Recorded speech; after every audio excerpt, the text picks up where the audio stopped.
সবাইকে শুভ সকাল। আজকে শ্রীলঙ্কা ভ্রমণের প্রথম সকাল আমাদের কেন্ডিতে। আমরা কাল রাতে প্রায় 10টার দিকে এসে পৌঁছাই কেন্ডিতে। রাতে একবার কেন্ডি লেকে ঘোরাঘুরি করেছিলাম, বলতে গেলে সকালবেলা ঘোরাঘুরি কেন্ডি লেকে এটাই আমাদের। আর আজকে আমরা চলে যাচ্ছি নোয়ারেলিয়াতে, এই জন্যে যাওয়ার সময় সাইট সিইং করতে করতে আমরা যাব। শ্রীলঙ্কার কেন্ডির ঠিক প্রাণকেন্দ্রেই অবস্থিত এই কৃত্রিম হ্রদ, যা শ্রীলঙ্কার রাজা শ্রী বিক্রমা টেম্পল কর্তৃক 1807 সালে নির্মিত হয়।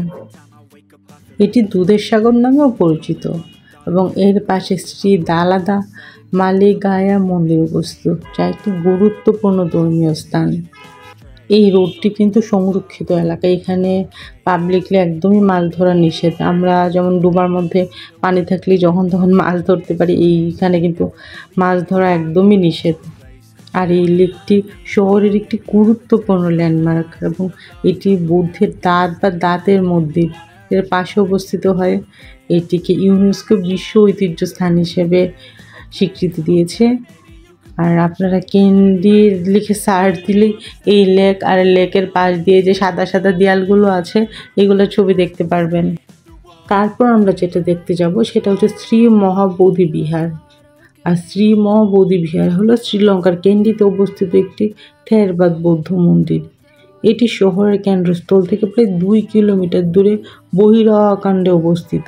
মন্দিরটিতে বিশাল বৌদ্ধ মূর্তির জন্য পরিচিত। বৌদ্ধের মূর্তিটি ধ্যান মুদ্রার অবস্থানে চিত্রিত, যা তার প্রথম জ্ঞান লাভের সাথে সম্পর্কিত ধ্যানের ভঙ্গি, এবং কেন্ডির প্রায় সব জায়গা থেকে এই মূর্তিটি দেখা যায়। এটি প্রায় 26.83 মিটার উচ্চতা, আর যদি ফুটে বলা যায় তাহলে 88 ফুট উচ্চ।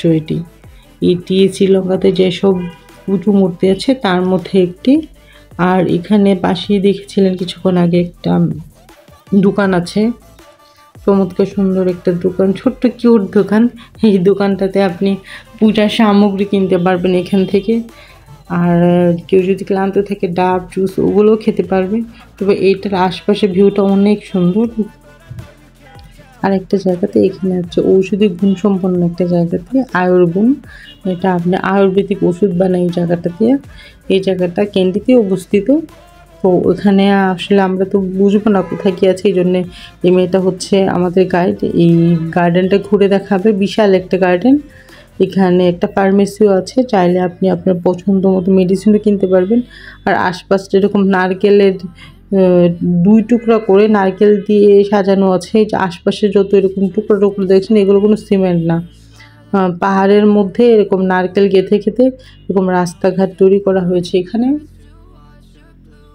অনেকটা খাড়া, আমাদের নামতে অসুবিধা হচ্ছিল, এই জন্য আস্তে আস্তে আমরা নামছিলাম। আমরা যে পাশে গার্ডেন আছে এই গার্ডেনটা দিয়ে আস্তে আস্তে নামবো আমরা। তারপর এই যে দেখতে পাচ্ছেন আয়ুর্বন, এই যে এখানে দেখতে পাচ্ছেন লেখা আছে অনেক বড় বড় করে। ফার্মেসির সামনেও আছে, প্রথমে বোধহয় নামটা আমি ভুল বলেছি। তো আমরা গার্ডেনে যাব, ওখানে বিভিন্ন ঔষধি গাছ দেখবো, তারপরে যাব আমরা ফার্মেসিতে। ফার্মেসিতে গিয়ে দেখি আমাদের কি মেডিসিন লাগে সেগুলো কিনবো।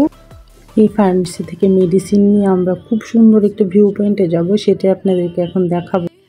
আর এই জায়গাটার নাম হচ্ছে কাতুকিতলা। আর কেন্ডি থেকে যেতে মূলত এই জায়গাটা পড়ে। এই জায়গাটার রাস্তাটার নাম হচ্ছে নোয়ারেলিয়া রোড। আপনারা যখন কেন্ডি থেকে নোয়ারেলিয়াতে যাবেন তখন এই জায়গাটা পড়বে।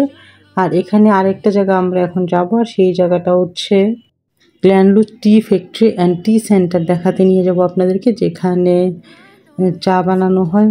চা কারখানাতে কীভাবে বানায় সেটাই মূলত এখানে দেখায়। ওখানে একটা শপ আছে, চাইলে আপনি বিভিন্ন রকমের চা টেস্ট করতে পারবেন, চা কিনতে পারবেন, সব কিছুই আছে ওখানে। খুবই সুন্দর এই জায়গাটা, মানে সুন্দর বলতে ফ্যাক্টরি তো ফ্যাক্টরির মতনই হয়, কিন্তু এটা প্রথমবার দেখে আমার অনেক ভালো লেগেছে। এই জায়গাটা অনেক সুন্দর। এখানে একটা ঝর্ণা আছে, একটু জুম করে দেখতে হয়, ছোট ঝর্ণা। দূরে একটা নদীর মতো আছে, এই যে হোয়াইট হোয়াইট একটু দেখা যাচ্ছে, এটা হচ্ছে নদী। ওই তো ওই যে জায়গাটা ঝর্ণা, ওই জায়গাটা মানুষজন একটু বেশি। এখানে আসলে উনি বিভিন্ন ধরনের চা, কোন চা খেলে কি হবে, কোন চাটা কি কি ফ্লেভার আছে সব কিছু এখানে এক্সপ্লেন করছে।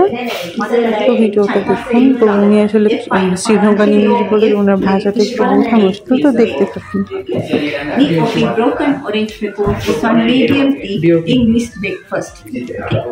This one Peco big leaves, light tea without milk.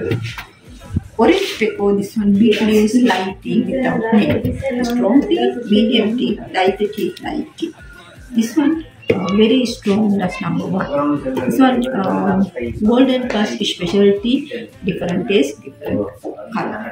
White tea, this one but only, no fermentation, dry in sunshine. Cancer, sugar, heart patient, skin, body beautification, very good therapy. This one 4 bucks 1 cup. 5 bucks 1 cup.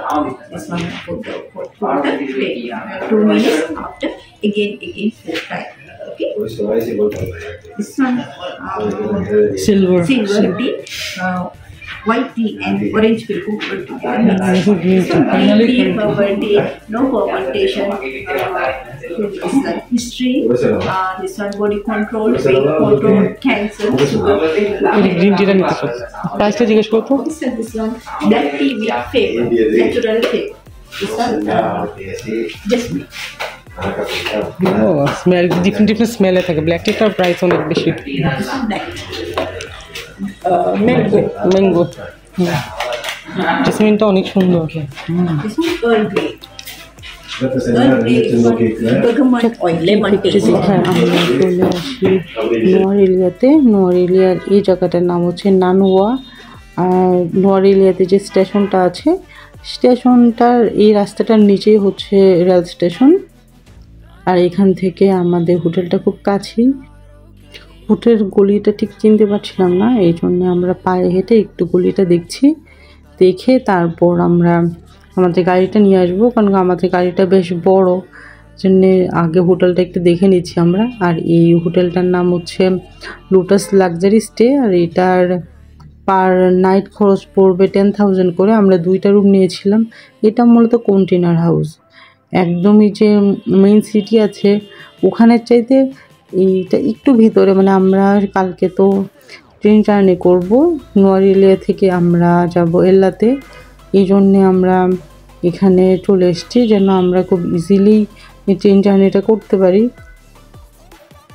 আমি গলিটা দিয়ে আর কিছুক্ষণ গেলেই হচ্ছে আমাদের হোটেলটা।